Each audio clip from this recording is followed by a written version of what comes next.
خوش آمدید کہتے ہیں آپ کو ایک بار پھر. علماء کرام ہمارے درمیان موجود ہیں.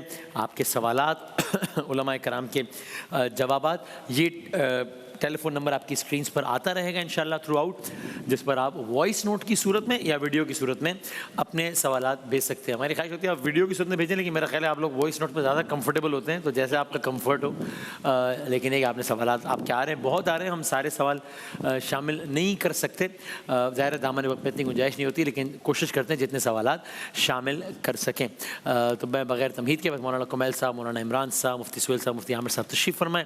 میں بڑھتا ہوں پہلے سوال کی جانب انشاءاللہ. مفتی سہیل صاحب آپ بتائیے گا. جی چلائیے. میرا سوال یہ ہے کہ ہم جو عشاء کی نماز کے ساتھ وتر پڑھتے ہیں, کیا وہ ہم بعد میں تہجد کی نماز کے ساتھ پڑھ سکتے ہیں؟ کیا وتر تہجد کے بعد پڑھ سکتے ہیں؟ بسم اللہ الرحمن الرحیم, صلی اللہ علیہ وعلا آلہ واصحابہ وبارک وسلم. دیکھیں اصل تو یہی ہے اور افضل بھی یہ ہے کہ نماز عشاء پڑھ لی آپ نے اور اس کے بعد وتر جو ہے وہ بعد میں پڑھے جائیں. اصل یہی ہے, افضل بھی یہی ہے. صحیح ہے. لیکن چونکہ اب ظاہر ہے کہ کوئی رات کو سو جائے اور وہ تہجد کے لیے نہ اٹھے تو وتر بھی رہ جائیں گے, وجوب رہ جائے گا. تو اسی لیے علماء کرام نے یہ اجازت دی ہے کہ وہ نماز عشاء کے فوراً بعد وتر پڑھ لیں. ٹھیک ہے. اور ویسے تہجد کے لیے سونا شرط ہے, چاہے تھوڑی ہی دیر ہمارے کو نہ یہاں ہو. دیکھیں یہ ایک فقہی بات ہے کہ جیسے قرآن کریم میں نا کہ وَمِنَ اللَّيْلِ فَتَهَجَّدْ بِهِ نَافِلَةً لَكَ, تو تہجد اسی سے ہے. تو اس میں علماء یہ فرماتے ہیں کہ نماز عشاء کے بعد کچھ لمحات کے لیے بھی سو جائے تو اس کے بعد جو نوافل پڑھے گا وہ تہجد ہوں گے. لیکن اگر وہ نہیں سویا تو تہجد سے محروم نہ رہے, تو وہ اگر پڑھنا چاہتا ہے تو باوضو ہو کر 2 رکعت 4 رکعت یا 8 رکعت پڑھ لے, تو وہ صلاۃ اللیل کہلائیں گے, ثواب انشاءاللہ ملے گا. بالکل ٹھیک ہے. فقہ جعفریہ کے علماء جن بھی روایت سے اخذ کرتے ہیں تو آپ کے مطابق جو ہے وہ نماز شب جو معروف ہے یا نماز تہجد, اس کے لیے سونا ضروری ہے. دیکھیں نماز عشاء کے بعد 2 رکعت بیٹھ کے نماز عشاء کی نفل پڑھی جاتی ہے, یہ مستحب ہے پڑھنا. یہ 2 رکعت ملا کر 1 رکعت بنتی ہے, یعنی کل دن میں فرض اور نفل ملا کر 17 اور اس کے بعد 34 رکعت یعنی 51 رکعت مستحب ہے پڑھنا. 17 رکعت تو فرض ہے ظاہر ہے, ظہر کی 8 رکعت نافل اور عصر کی 8 رکعت ہے نفل, مغرب کی 2 رکعت ہے, عشاء کی 2 رکعت بیٹھ کر ہے تو 1 رکعت کاؤنٹ ہوگی. اور پھر ہے نماز شب جس کو آپ نافلۃ اللیل بھی کہہ سکتے ہیں, جس میں 8 رکعت ہے 2 رکعت کر کے, اس کے بعد 2 رکعت نماز شفع ہے جس میں قنوت نہیں ہے, اور پھر آخری نماز وتر ہے. اچھا یہ نماز عشاء کے بعد بھی پڑھی جا سکتی ہے. بہتر یہ ہے کہ فجر سے جتنا کلوزسٹ پاسبل ہے اتنا پڑھے, اتنا افضل ہے, ثواب زیادہ ہے. لیکن نماز عشاء کے بعد بھی آیت اللہ سستانی کا اس وقت جو فتویٰ ہے اس کے مطابق نماز عشاء کے فوراً بعد بھی کوئی پڑھنا چاہے تو 11 رکعت پڑھ لے, نہیں پڑھ سکتا تو 11 سے کم کر کے مثلاً وہ 9 رکعت پڑھنا چاہ رہے ہیں یا 7 رکعت پڑھنا چاہ رہے ہیں, 2 رکعت کم کرنا چاہ رہے ہیں کسی بھی وجہ سے, یا کم سے کم یہ کہ 3 رکعت پڑھ لیجئے, اور اگر 3 رکعت بھی نہیں تو 1 رکعت بھی رکعت پڑھ لیجئے, تو وہ بھی قابل قبول ہے اور درست ہے. اور اس کے لیے سونا شرط نہیں ہے نا؟ اس کے لیے سونا شرط نہیں ہے. ٹھیک ہے. آپ کچھ کہنا چاہ رہے ہیں؟ یہ قاعدہ کلیہ ہے کہ جو انسان تہجد کے وقت رب کے آگے روتا ہے اس کو پھر کسی کے آگے رونا نہیں پڑتا. اللہ اللہ. اور جو رب کے در کے آگے نہیں روتا اس کو در در پہ رونا پڑتا ہے. اس لیے ریکویسٹ کروں گا کہ رمضان کے اندر اللہ سے ایسا مانگا جائے کہ ہم رب کے آگے رونے والے بن جائیں.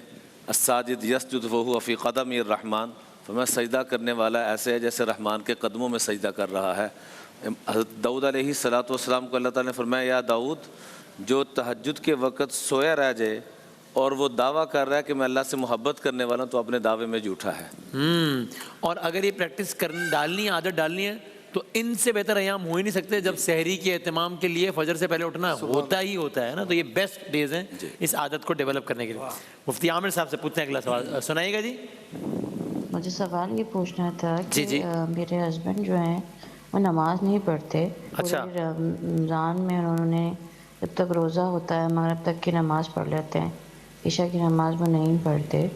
اور میرے بچے بڑے ہو رہے ہیں تو وہ اکثر تو میرے کہنے پہ پڑھ لیتے ہیں نماز, لیکن اس کے بعد جو ہے وہ اکثر یہ کہہ بھی دیتے ہیں کہ پاپا بھی نہیں پڑھتے تو ہم بھی نہیں پڑھ رہے.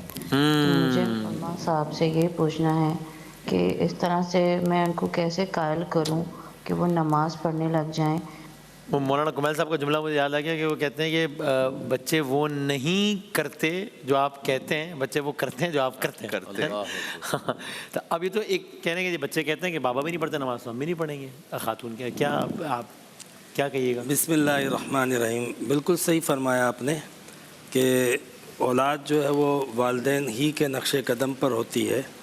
والدین نیک ہوتے ہیں، زیادہ تر یہ ہوتا ہے کہ پھر اولاد بھی نیک ہوتی ہے. وہ اپنے والدین کو دیکھتے ہیں، ان کو اپنا آئیڈیل مانتے ہیں اور انہی کے مطابق چلتے ہیں. تو اس لیے والدین چاہتے ہیں کہ میری اولاد ایسی ہو تو پہلے آپ ویسے ہو جاؤ، میری اولاد ایسی نہ ہو تو پہلے آپ اس چیز سے اجتناب کرو. تو آٹومیٹکلی آپ کی اولاد بھی آپ کو اسی طرح فالو کرے گی. باقی جہاں تک بہن نے یہ کہا کہ وہ عشاء کی نماز نہیں پڑھتے ہیں، دن میں کچھ نمازیں پڑھ لی روزے میں لیکن رات کو سو جاتے ہیں، نہیں پڑھتے ہیں، تو کیسے ان کو نماز کے لیے؟ ہمارے یہاں پہ اس چیز کے لیے دیکھیں، ایک تو طریقہ یہی ہے کہ آپ جو ہے وہ احسن طریقے سے ان کو اللہ تعالیٰ کی عبادت کی طرف مائل کریں. ڈانٹیں نہیں، ذلیل نہ کریں، بے عزت نہ کریں، تانے نہ دیں. یہ طریقہ بالکل غلط ہوتا ہے کسی کو موٹیویٹ کرنے کا. اور سب سے بہتر طریقہ یہ ہوتا ہے کہ آپ سب سے پہلے اللہ کی محبت دل میں اتار دیں. آپ کوشش کریں کہ بندے کے دل میں اللہ کی محبت اترتی جائے. جب یہ محبت اترتی ہے تو پھر خود بخود بندہ ہر اس چیز کو اپنا لیتا ہے جو رب چاہتا ہے. نبی اکرم صلی اللہ علیہ وسلم نے پہلے 13 سال جو ہے نا اسی کو فوکس کیا تھا، یعنی اللہ کی محبت، توحید، عقائد، اللہ سے تعلق، اس چیز کو آپ نے زیادہ فوکس کیا. نتیجہ کیا آیا؟ اس کے بعد صحابہ کرام آگے بڑھ کے سوال کرتے تھے، یا رسول اللہ اس کے بارے میں بتائیں، یا رسول اللہ اس کے بارے میں، کیونکہ محبت دل میں اتر گئی ہے. اب وہ محبت بے چین کرتی ہے کہ میں کیسے رب کو راضی کروں، کیسے رب کو مناؤں، کیسے رب کی رضا حاصل کروں.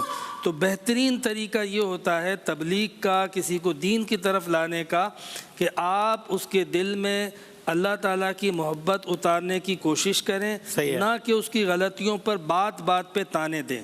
ٹھیک، مناسب.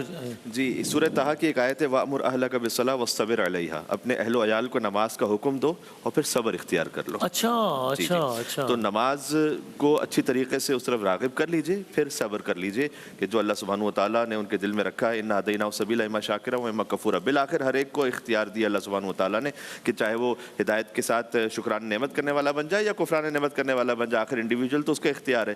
لیکن خود قرآن میں اللہ سبحانہ و تعالیٰ نے فرمایا کہ اہل و عیال کو نماز کا حکم دو، یہ بچوں کے لیے بھی ہے. وَاصْطَبِرْ عَلَيْهَا. کبھی ایسا ہوگا کہ وہ ایک دن میں نہیں ہوں گے، 2 دن میں نہیں ہوں گے، 1 مہینے میں نہیں ہوں گے.